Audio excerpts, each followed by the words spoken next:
So we have on the left is called sugarcane jujubes. On the right, it looks so delicious.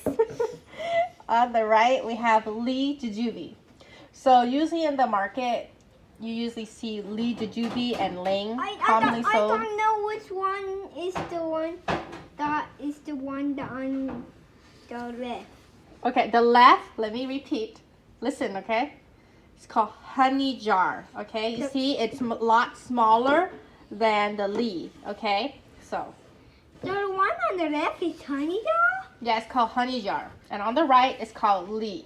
Oh, Lee and honey jar. L-I, it's Lee, okay? Can I eat it? Not yet. Be patient. Okay, so we're both gonna take one. Okay, you can eat it. Take one on the right. No, the right. We're gonna do the right one first. Okay, take one. Okay, we're both gonna take a lead to eat. I'll take this one.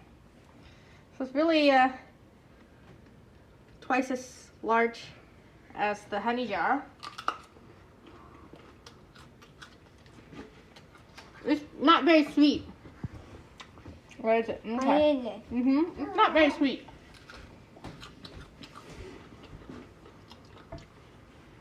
You just like mix it together. Okay.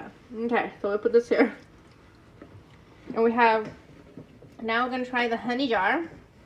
Let's try the honey jar.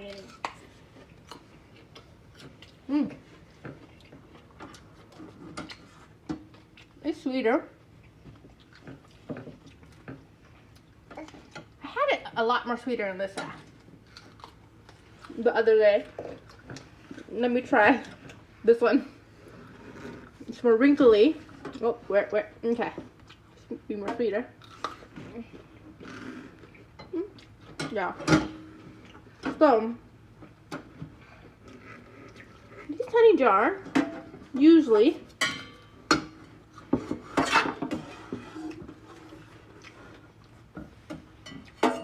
are a lot sweeter than the Lees. To me, they taste better. Even though they're smaller, they're better flavor than the Lee. Even though the Lee looks more attractive, the honey jar is not too bad. The seed is smaller in size, so it's more concentrated sweetness compared to the Lee. So I know a lot of people like a larger size fruit, but often it's the honey jar that's the real winner. Alright, our video is going to be short. It's getting noisy here.